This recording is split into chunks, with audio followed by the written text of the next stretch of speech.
Welcome to Public Domain Video Theater presented by the great detectives of old-time radio. From Boise, Idaho, this is your host, Adam Graham. If you have a comment, email it to me, box13@greatdetectives.net. Today we'll bring you the Season 3 finale of Dragnet. It was Season 3, Episode 39. The original air date is May the 27th, 1954, and the title, The Big False Make.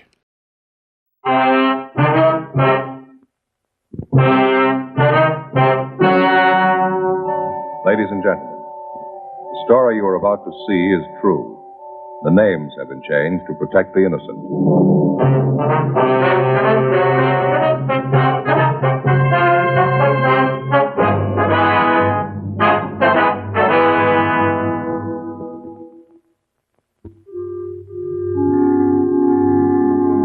This is the city.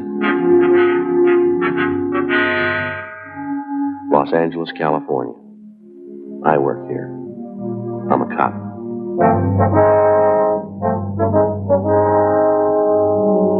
was Wednesday, June 3rd. It was hot in Los Angeles. We were working the day watch out of robbery detail. My partner's Frank Smith. The boss is Captain Didion.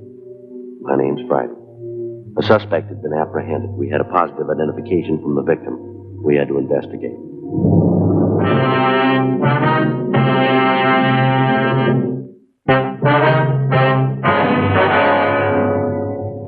Hi, Joe. Joe. What's that? Hi. Glad you're in early. That stuff is floating all over the squad room. Yeah. Thought for a minute it was Ann's handwriting, but it isn't. Somebody you know? Yeah. You're early. Yeah. I want to go over to Georgia Street and see the doc. What's the matter? I don't know. I couldn't sleep last night. Started getting headaches, ringing in my ears. I don't know what it is. Stay right there. What? Got it in my locker. Fix you right up. What are you talking about? The headaches get worse when you move around, huh? What? When you move around, your head feels worse? Yeah. Feels like it's going to blow up? Yeah. Glad you came to me, Joe. I know what it is. Got the stuff right here.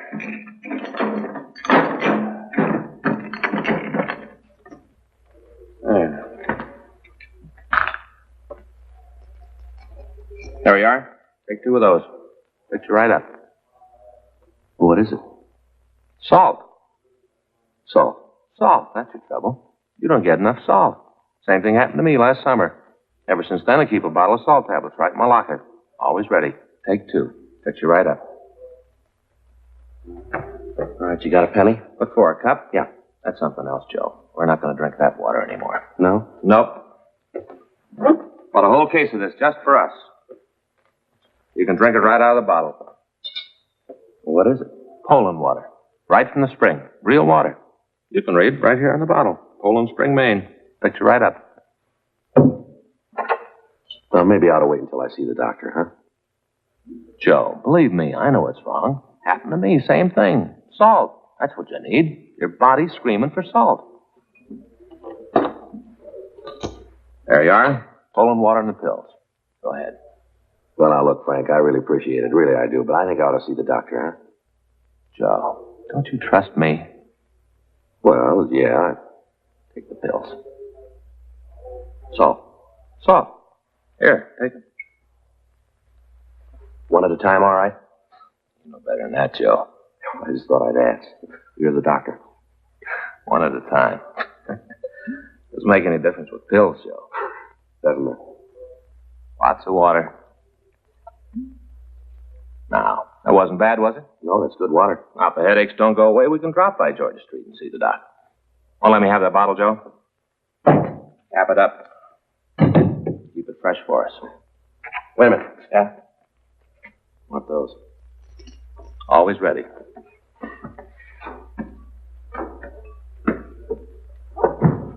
Anything doing? Yeah, I got an arrest report. Got to check the guy out. What do you got on it? Held up a grocery store at 7th and Francis. When'd they pick him up? Last night. Victim saw him on the street, called a radio car. They took him into custody and booked him. Well, we might as well go talk to him, huh? See what he's got to say. Now, look, after we get through, we can drop by the hospital if he's still got the headaches. It shouldn't take too long. Yeah? Sure, guy's already confessed.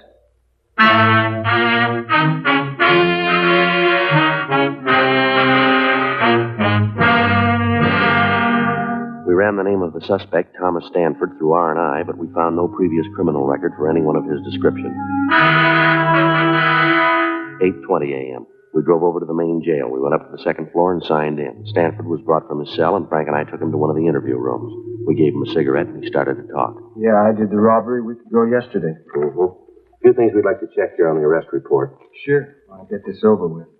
Told you how I did it. Nothing special. Mm-hmm. Just held up the store. Your full name is Thomas Arthur Stanford, is that right? Yeah, Thomas Arthur. My friends call me Tom. Yeah. Your home address is 1824 and a quarter South Mariposa Avenue? Yeah, I live with my father. 1824 and a 4th South Mariposa Avenue, LA 7.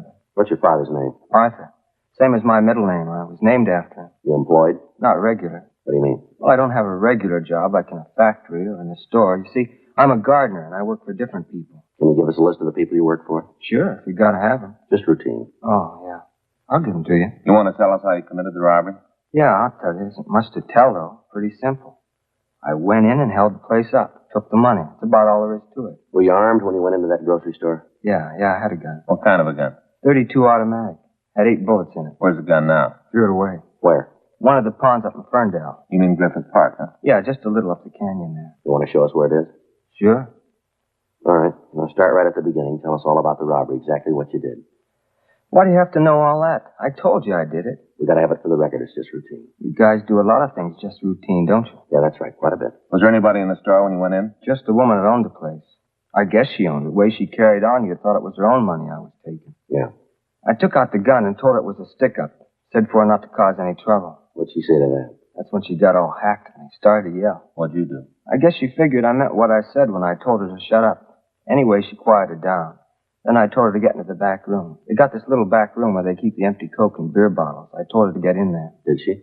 Yeah, she went in the room and I locked the door from the outside. Then I went to the cash register, pushed down the no sale button, and took the money. After that, I left the store. You didn't have the money on you when they picked you up last night. Where is it? Gone. Spent it. Spent it all? Every last nickel of it. Had myself a ball. You remember where you spent it? Around different places. Bought myself some clothes, spent some of it in clubs. The rest of it just went, every last penny. You drive the car, Stanford? Yeah, it isn't mine, though. It belongs to my father. Big Chrysler sedan. You drive that when you held up the grocery store, did you? Yeah, had it parked down the street on 7th. You remember the time you went in the store? Just after 12 noon. What were you doing in the neighborhood last night? You mean when they picked me up? That's right. Just looking around. Ever been arrested before? No, never been mixed up with the cops. Never been to hospital? Mental institution? Why do you ask a question like that for? Routine. Oh. Well, I was in the hospital when I was a kid. I had my tonsils taken out. Don't remember it too well. Long time ago. How old are you, Stanford? 25. All these questions you're asking me. I told the cops that picked me up the same things. Why do you gotta ask them again? Can't you just send me to the penitentiary and get it over with? Gotta double check your story, Stanford. I suppose so. Just seems to me you're going to a lot of trouble you don't have to. I told you I did it. I'm not giving you any trouble, I confess. Yeah. My father know about this yet? Yeah, he was called. Sure gonna be sore about it. Is that right? You don't know I used his car.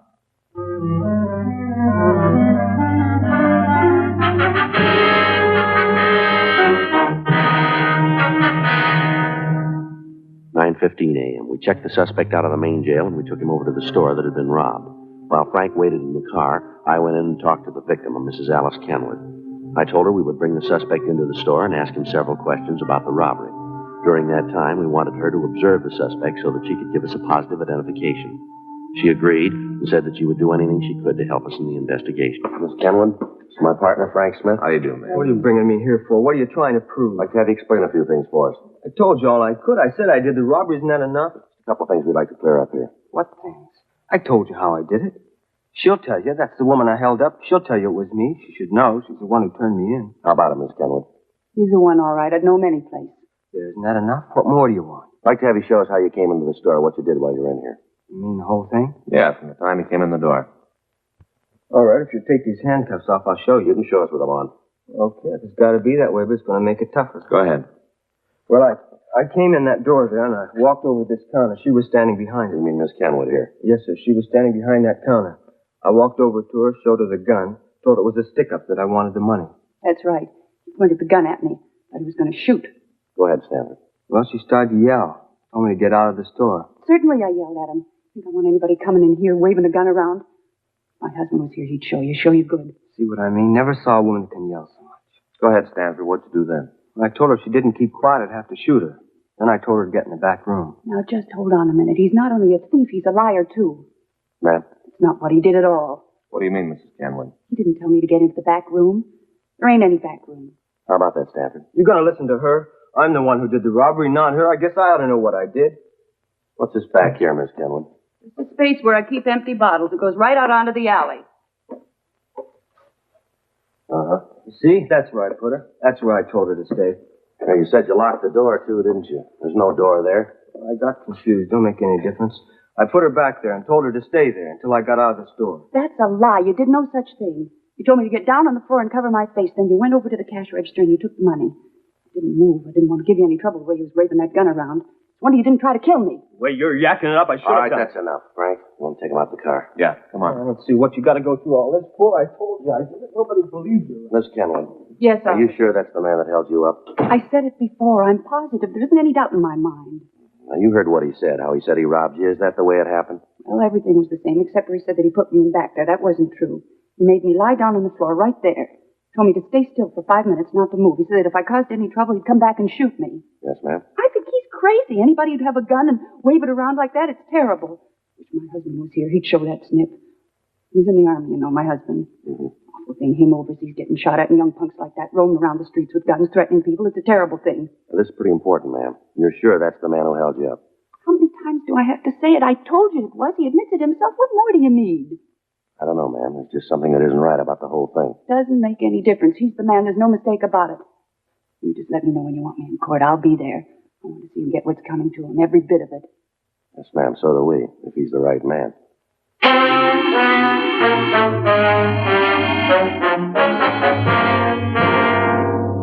12:22 p.m. We drove the suspect back to the city hall for further questioning. Frank took him to the interrogation room, and I checked into the squad room. Pardon me. Yes, sir? Are you Sergeant Friday? Yes, sir. Something I can do for you? I'm Arthur Stanford, Tom's father. Oh, yes, sir. I understand my son's here, that right? Yes, sir, he's here. I wonder if I could see him. Talk to him. Yes, sir, he's right down the hall here.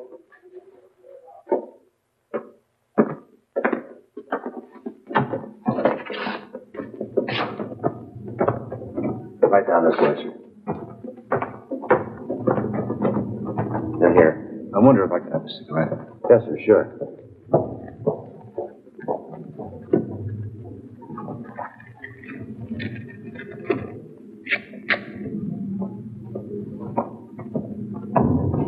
Thank you, Harry.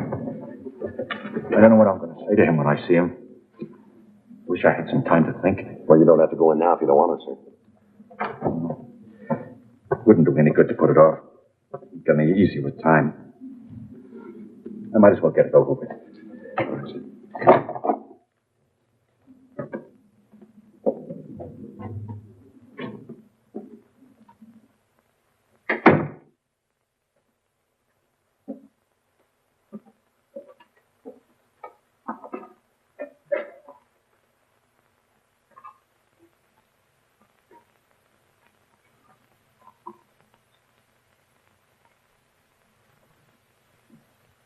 Hi, Pop.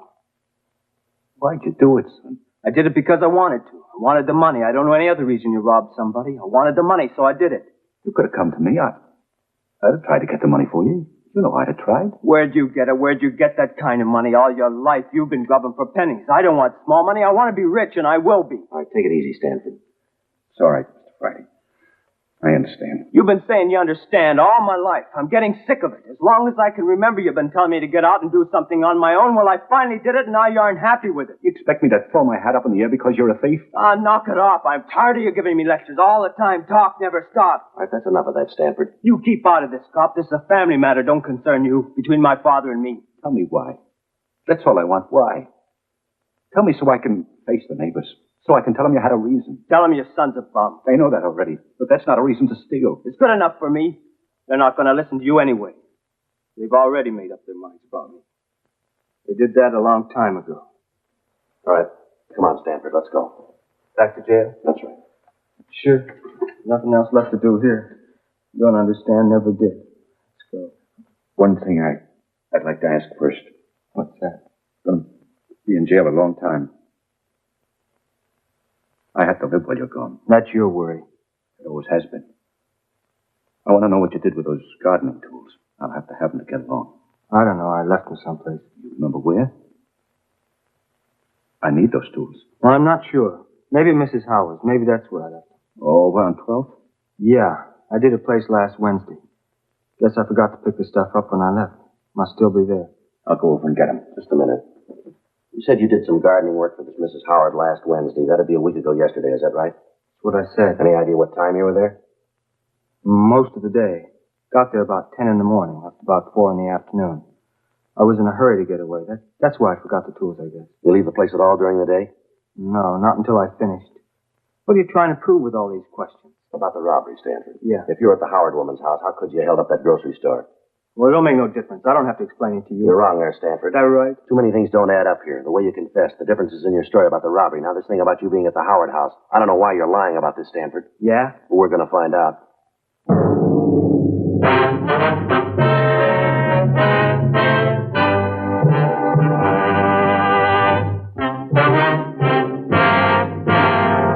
We continued to talk to the suspect, Thomas Stanford, for another hour. He refused to say anything about the conflicting aspects of his story. His father pleaded with him to tell us the truth, but other than admitting he was responsible for the grocery store robbery, he'd say nothing. We got the address of the house where Stanford said he had left the gardening tools. Yes? Miss Howard? That's right. Did you want something? Police officers, ma'am. We'd like to talk to you. Police? What do you want to see me for? About a man who did some work for you, Thomas Stanford. Oh, yes. Come in, won't you? Thank you. Thank you, ma'am. This is my partner, Frank Smith, Miss Howard. My name's Friday. How do you do, ma'am? Just sit down there. I'm having a late lunch. Can I get you anything? No, thank you, ma'am. You sure you wouldn't like a glass of iced tea? Something like that? No, ma'am. Thanks very much. Do you mind if I go on with my lunch while we talk? I've been eating later since this daylight saving time came in. I just can't get it straight yet. I never could get it straight in time my dude's over. Yes, ma'am. Now, about this man, Stanford. Oh, Tom. Oh, yes, he's a good gardener. Oh, he does such a good job on the place. You should walk around the grounds. Oh, he does a beautiful job. Yes, ma'am. Could you tell us when he was here last? Well, I'll have to think about that. Now, let's see. It was a week ago yesterday. That's right. Last Wednesday. He comes once a week. He should have been here yesterday. I phoned his house when he didn't show up, but there was no answer. Probably forgot.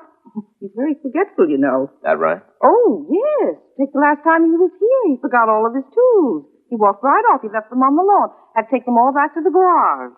Right, left them right out in front of the place. Mm-hmm. I don't know that I should say it, though. What's that, Miss Howard? Well, frankly, I've never felt that Tom was real bright. He seemed a little backward. How do you mean backward? Well, when it came to thinking of things for himself, he just couldn't handle it.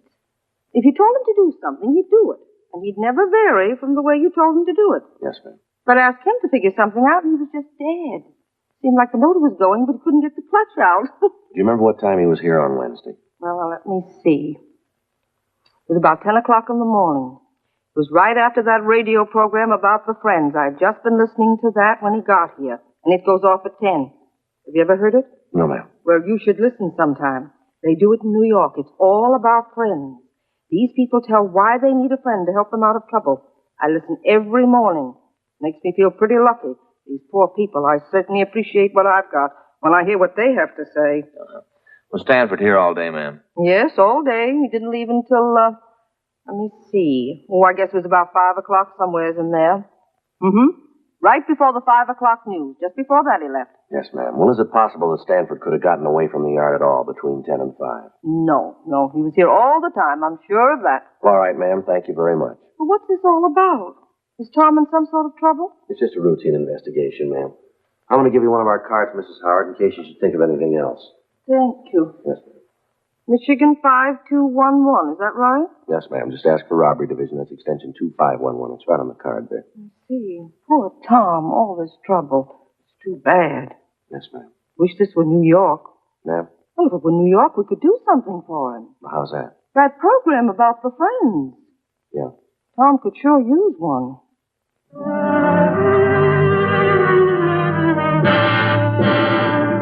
We left Mrs. Howard's home and talked to some of the people in the neighborhood. They told us that the Howards were respected people in the community, and some of them verified the fact that Stanford had worked for her almost 2 years. The woman who lived directly across the street from the Howard house said that she'd talked with Stanford on the afternoon of the robbery. She said that she'd asked the suspect about the seeds that he'd used to raise the carnations that were planted along the front of the house. She went on to say that she'd been working in the front yard of her own house all afternoon and that she'd seen the suspect throughout that time. We drove back to the grocery store and talked with the victim, Mrs. Kenwood. Under questioning, she admitted that she could have made a mistake about the identification, but she said that if she was wrong, the thief could act as a double for Tom Stanford. 10:30 p.m. We drove back to the main jail to talk to the suspect. We took him to the interview room. He was sullen and refused to answer our questions. Stanford, Yeah? I'd like to have you tell us the truth this time. Told you. It's my fault if you don't believe me. It's my fault. Well, look, Stanford, we talked with Mrs. Howard. She told us that you were working for her all day a week ago Wednesday. So? What's that prove? You admit that's true, then, huh? Sure, it's true. I was working for her. Well, then how could you have gotten to the grocery store and held it up?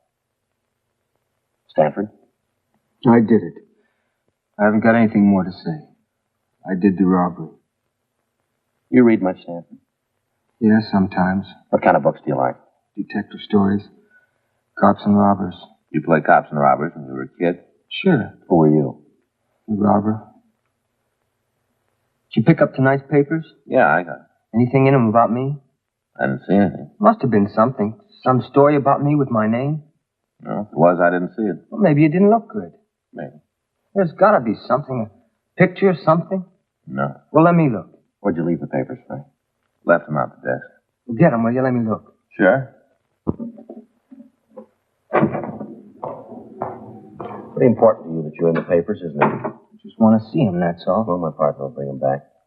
He must have made a mistake. There's something about me. Gotta be. Isn't every day there's a robbery like this? Papers write it up big, wouldn't they? I don't know. Sure they would. There was a story when the place was robbed. Told all about how it was done. Just a little story. But now you've got me, seems like they should have a picture. Here it is. Let's see. Nothing on the first page. The robbery happened a week ago. It's old news. Yeah, but you guys just caught me last night. Man.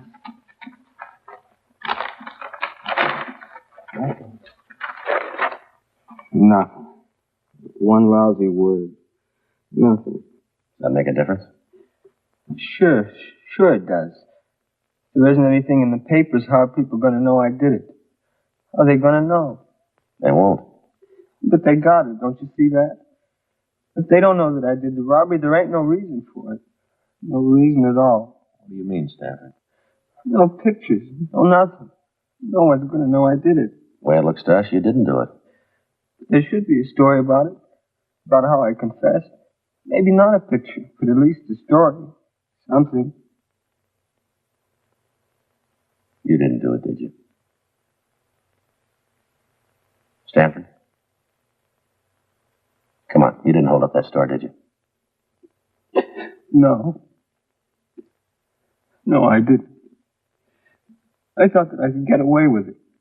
I thought that if I confessed, you'd put me in jail. People would look at me different. Yeah. You get tired of people saying you're dumb. They don't think you know. They don't think you know. Yeah. Dumb Tom. Poor dumb Tom. They think I'm slow. It just takes me a little while longer, that's all. Just once, I wanted to show them. You ready to go? Back to the jail? That's right. Okay. Think we could stop on the way over? What for? Other papers. Might be something in them.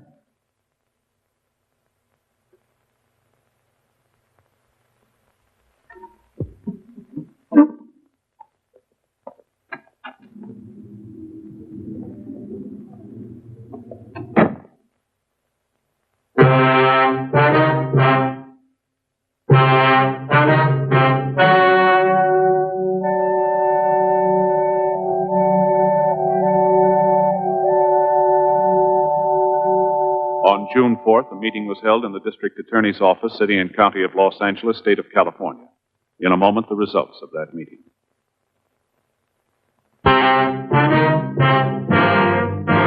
The suspect was examined by 4 psychiatrists appointed by the court. and found to be mentally incompetent.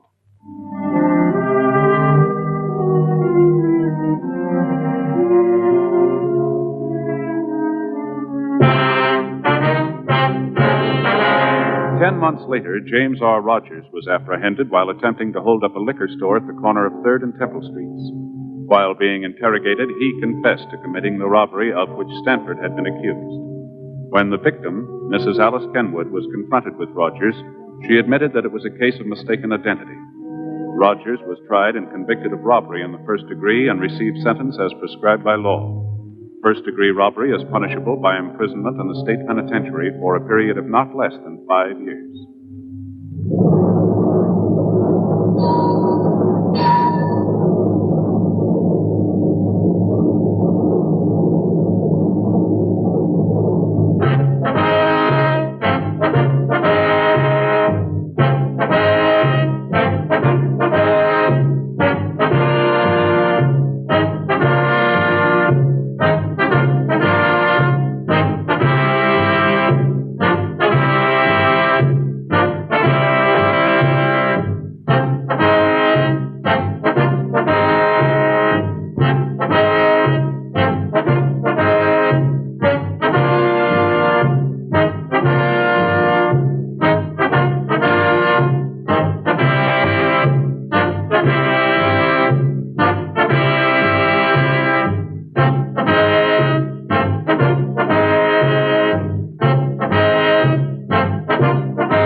Welcome back. I thought that Frank had a good idea with the home remedy at the start of the episode, because salt will help quite a bit of things, and you don't want to just go running to the doctor and go through that hassle if just a salt tablet will help. The one thing I couldn't relate to with that scene, and this is perhaps just 21st century sensibilities, is the idea that he had a bottle of water for them to share without separate cup, or even Joe and Frank bottles.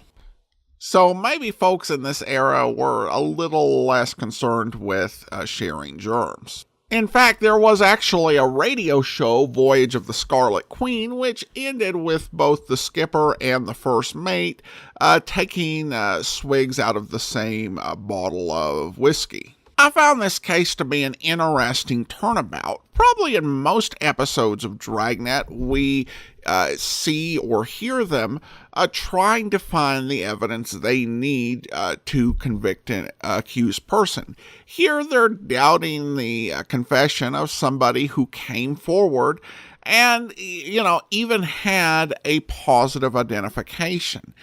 So it does show that the good police officer is always concerned about the truth, about the making sure they get the right person, as opposed to a bad police officer who just wants to get some person. I do think the accused is a sympathetic character, despite some of his behavior throughout the story. We do get to the end and see the root of his behavior and why he acts the way he does, out of this sense of feeling insignificant. And in many ways, this story is a bit of a perfect storm for there to be this false confession, because unlike other times when there's a false confession, he also happens to look like the actual suspect, and he has a reason to confess. And those things, it creates a great danger that he would actually be believed and sent to prison for a crime he didn't commit. And of course, I can't close out the commentary without noting the fact that this episode featured the appearance of Aunt Bee, aka Frances Bavier, in a role many, many years before she would take on her most iconic role. And that makes 2 Mayberry sightings we've had in recent episodes. Well, that will do it for now.